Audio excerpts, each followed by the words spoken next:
What is up, everyone? We have some spicy kind of social news, free speech rights news, censorship news, a development in the Tate situation kind of story here.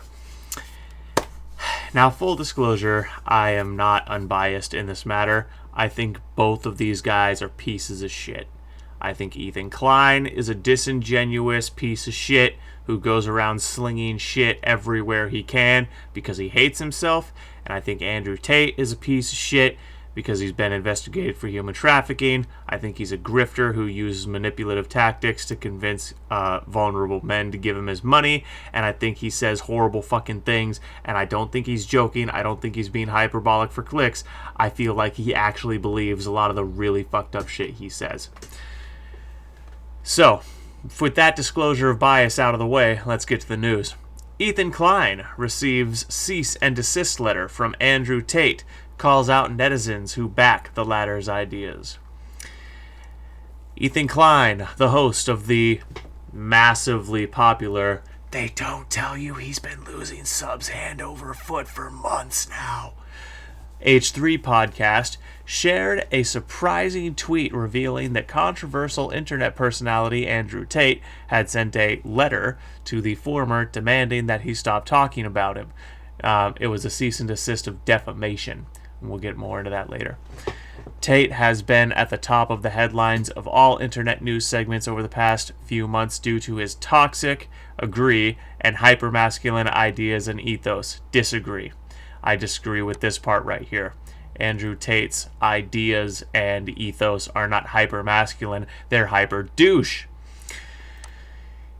You want to see what hyper-masculinity looks like? Steven Crowder, Jordan Peterson. And I include Jordan Peterson there because he has extremely strong principles which he lives by. Yes, he is a very emotional person, so what?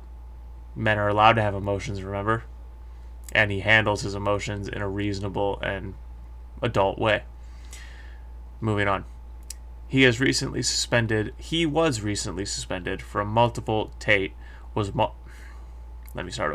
Andrew Tate was recently suspended from multiple social media platforms, propelling a heated debate among netizens on freedom of speech. Fuck! We finally got it out, didn't we, guys? We finally made it. In a sarcastic tone, Ethan was seen pointing at those who defended Tate's right to speech by adding, "Free speech champions that defended Andrew Tate, tell me what you think about this. I just got a cease and desist letter from Andrew Tate. He demands I stop talking about him. Thoughts? Here are my thoughts, Ethan. You're a disingenuous grifter, and you know damn good and well the letter was a cease and desist of defamation, not a cease and desist of speech. They're not the same thing. Defamation is not protected by the First Amendment. I've been part of a defamation case. It's not the same thing." Ethan Kline sends sardonic response to defenders of Andrew Tate's right to speech. And we get a further breakdown of the situation further down, but you kind of get the idea. You can come read the article. This is from sportskeeda.com. Never heard of these guys before I came and looked at this article. But I didn't just want to cite another YouTuber's video. Although if you want to check out the quartering, this is where I first heard about this story. Now, again, I want to be very crystal clear here. I don't have a horse in this race, except for perhaps free speech. I am an absolutist when it comes to free speech. In fact, I'm an absolutist when it comes to all of my constitutional rights.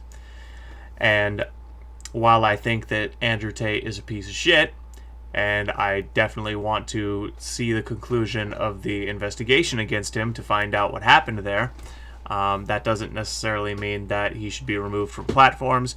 In a previous piece of content, I said that I was glad he was removed, and that was something that I was saying that was hyperbolic in the moment, which I honestly regret, because I don't like seeing people removed from platforms just because they say or do horrible things. I believe there's more value to the public to let the horrible people remain in the public eye as a example. And so the fact that Andrew Tate has been removed not only raises my eyebrow, but also kind of makes me reevaluate whether or not he's actually in some ways a force for good. The simple fact is, we know for a fact that when all the big tech platforms coordinate to remove you at once, we know that you're doing something that they don't like.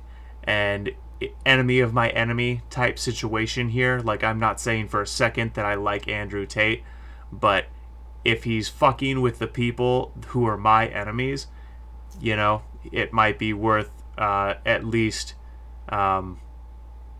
speaking up for him when it's due, you know, when we share a principle. And I definitely share the principle of free speech, and I support anyone's right to confront their accusers and call for justice. And H3H3 said on his podcast, I think it was his wife, Ethan Kline's wife, who said that the human traffic investigation has been proven. That we know for a fact that Andrew Tate was human trafficking, and we don't. The investigation, I don't know if it's ceased or if it just hasn't concluded. I'm not fully up on that. But the point is moot at this stage.